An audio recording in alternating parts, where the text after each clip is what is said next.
Il-bidu tal-fotografija f'Malta tmur lura għall-1839.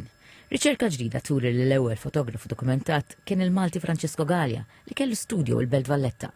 Matul is-seklu 19 il-fotografija kibret brata maġla u saret mezz importanti biex jiġu dokumentati n-nies, pajżaġġi u l-ħajja ta' kuljum f'Malta. Kif spjega ma' TVM News l-istoriku tal-fotografija Charles Palazzo Pardi. Wara Francesco Gallia li nafu l-miet fl-1868, il-fotografija ħadet xeħta differenti f'Malta.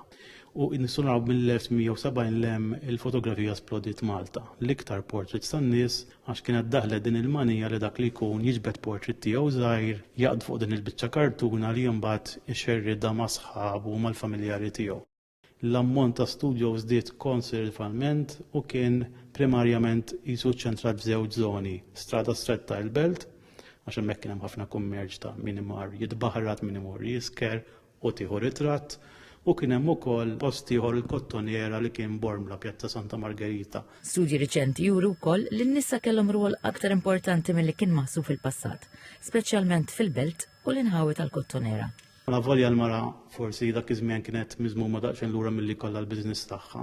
Biskoprejna minn kontratt ta' dota ta' żwieġ li ċerta Giuseppa Greccumbo missiera ta' bħala dota ta' żwieġ ta' il-barrakka tal-injan fejn tiġbed ir-ritratti, il-binja fejn tiġbed ir-ritratti, il-kamera skolla tiegħu biex tiġbed ir-ritratti, u wkoll ta' li tuża l-isem tagħha G. Greccumbo, Giuseppa Greccumbo bħala l-isem tal-istudju.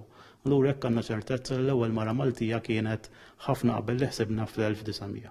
B'xorti tajba, wirt prezzjuż minn ikoni tal-fotografija waslu għand Charles Palazzo Pardi permezz tal-kameras tagħhom li llum iżhom bożza bħala xhieda tal-istorja tal-fotografija f'Malta. Fil-kollezzjoni għaw il-kameras ta' nies u individwi li kienu prominenti fil-fotografija bħal Guido Stillon, bħal Gerald Formosa, bħal David Wrightson, li sfortunatament ħafna minnhom ħallewna. U allura l-kameras tagħhom ġew preservati kif ukoll mal-kodba bir-ritratti li ħolqu b'dawk il-kameras. Allura b'dak il-mod għandna l-equipment tagħhom awtentiku biex ġie prodott dawk il-kameras li skopu li forsi ma' żmien nittamaw u għadni nirsisti li dan kollu jinġabar f'Mużew tal-Fotografija.